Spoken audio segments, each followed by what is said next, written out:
লাল ঝুঁটি চঞ্চল চলাফেরা দেখে প্রথমে দেশি মুরগি মনে হলেও এগুলো মূলত মিশরীয় ফাউমি জাতের মুরগি। দেখতে যেমন দেশি মুরগির মতো, খেতেও তেমন সুস্বাদু বলে বাজারে এর কদরও বেশি। ফাউমি মুরগির খামার দিয়ে এখন মাসে লাখ টাকা আয় করছেন পোল্ট্রি উদ্যোক্তা আব্দুল কাদের জিলানী।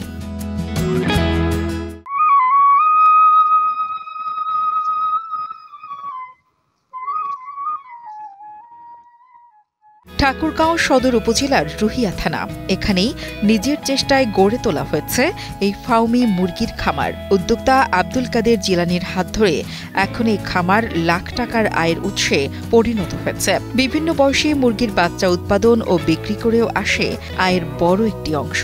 আমি দৈনিক ডিম থেকে আপনার ৬০ থেকে ৭০ হাজার টাকা বর্তমানে আয় করি। যে কোনো বয়সের বাচ্চা বিক্রি করি আমি। আমার মূলত হলো আমি বাচ্চাদের সকল ভ্যাকসিন কমপ্লিট করে ১ মাস বয়সী বাচ্চাটা আমি বেশি বিক্রি করি আর কি। সরকারি সহযোগিতা না পেয়েও নিজের চেষ্টায় কিছু করার তাগিদে ৫০টি ফাউমি মুরগি দিয়ে শুরু করা এই খামারে রয়েছে ১৬০০ মুরগি। এর মধ্যে ৪০০ মুরগি ডিম দেয়। বেকারত্বকে জয় করে কিভাবে স্বাবলম্বী হওয়া যায় সেই উদাহরণ তৈরি করেছেন ঠাকুরগাঁওয়ের এই যুবক। আমি ২০১৯ সালে ৫০ পিস ফাউমি মুরগি আমি সংরক্ষণ করছি। আপনার সংরক্ষণ করার পর আমার পৌষ মাঘ মাসে করছিলাম, ঠান্ডার কারণে আপনার ২০ পিস মারা গেছে, ৩০ পিস ছিল। আসলে আমি হতাশ না হয়ে যায়, আমি ওইগুলোকে চিকিৎসা নিই। চিকিৎসা নেওয়ার পর ওগুলা থেকে যে ডিমটা দেয়, প্রতিদিন আমার ২৫টা ২৭টা ডিম দিত।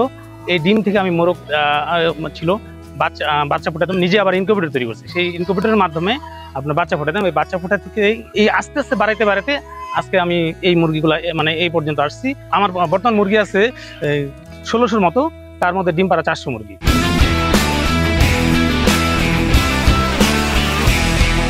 নিজের ভাগ্য বদলানোর পাশাপাশি জিলানীর এই খামার স্থানীয়দের জন্য হয়ে উঠেছে অনুপ্রেরণা। তার সফলতায় উৎসাহিত হয়ে অনেকেই এখন খামার করার পরামর্শ নিচ্ছেন। ইতিমধ্যে বেশ কয়েকজনের কাজের ব্যবস্থা হয়েছে এই খামারে। জিলানীর খামারে কাজ করি, কাজ কারবার করে মনে করেন ডিম টিম ওঠাই, খাওয়া খাদ্য দিই, দেওয়ার পরে আমার যা রোজগার করে সেটা আমাকে আর কি কিছু হাজিরার টাকা শ্রম দিয়ে আর কি করি, আমার সংসার চালাই আর কি। দেশি মুরগির বিকল্প হিসেবে পালন করা ফাউমি মুরগি অন্যান্য জাতের চেয়ে অধিক উৎপাদনশীল এবং একই সঙ্গে ছেড়ে পালনের উপযুক্ত।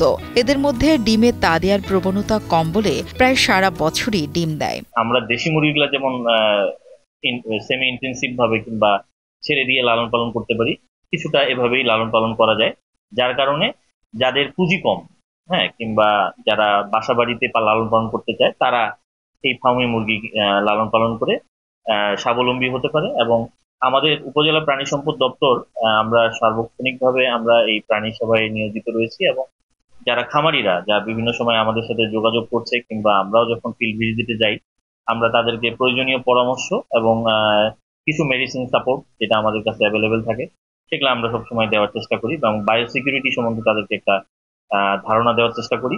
যদি কোনো খামারি আগ্রহী হয় তাহলে তারা আমাদের যে সরকারি ফার্ম আছে এখানে যোগাযোগ করতে পারে, আমাদের মাধ্যমেও করতে পারে কিংবা সরাসরি ওখানে যোগাযোগ করতে পারে। যোগাযোগ করলে সে সরকার নির্ধারিত মূল্যে এখান থেকে ক্রয় করতে পারবে। মিশরীয় জাতের এই মুরগি পালন ঠাকুরগাঁও জেলার প্রান্তিক পর্যায়ে ব্যাপক সাড়া ফেলেছে। আব্দুল কাদের জিলানীর এই উদ্যোগ প্রমাণ করে সঠিক পথে পরিশ্রম করলে বেকারত্ব কোনো বাধা হতে পারে না।